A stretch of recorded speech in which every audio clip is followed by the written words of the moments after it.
So, ito na yung ating unang hihimayin.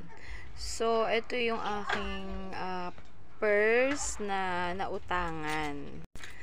So, dati kasi mga ka-idol is ginagamit ko lang itong application na to.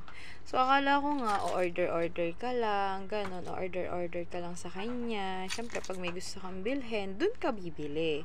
So, hindi ko alam kung sa tagal ba na ginagamit mo yung application na ito o sa dami ng na-order mo. Kasi yung hipag ko, parang ang sabi niya sa akin is kagagawa-gawa lang daw niya nung orange basket nung aking kapatid, pero na-open na niya. So, hindi ko alam kung sa dami ng order o sa tagal ng panahon mong ginagamit yung application ni Orange Basket.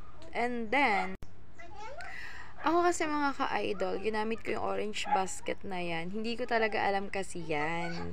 Natatakot akong mag-order online kasi nga mamaya ma-scam ako or mamaya dumating na order ko ay alam niyo na yun, yung scam, diba? Baka mamaya order mo ganun, tapos ang dadating sa'yo ay hindi.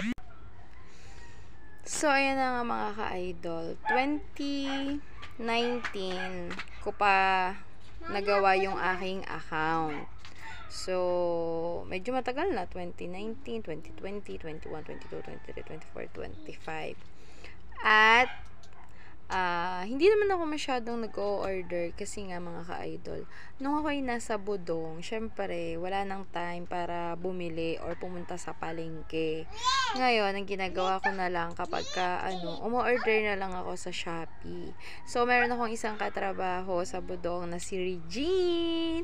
Hello nga pala, Regine. Ikaw ang nagturo sa akin dito, So, si Regine, yung nakasama ko sa Lokban, Quezon, kasi nga doon ako napadestino sa Budong. Opo, ako po ay dating tinde ng Budong. Hello. Kung hindi lang dahil sa pandemic, di sana hindi. Pero okay na rin dyan. Huwag na nating i-way back yan. Kasi nga, syempre, maraming magandang nangyari at marami ring pangit na nangyari, pero mas pinatatag tayo ng pandemic na yan, diba? So, ayan, balik tayo sa ating chismisan dito sa ating jutangan. So, ayun nga, 2019 ko pa ginawa itong aking Orange Basket. At nung ako ay nasa Budong, edi syempre, lagi ako napapa-order. Mga sapatos, pantalon, ganun yung mga in-order ko. At pagkatapos, syempre, nag-pandemic.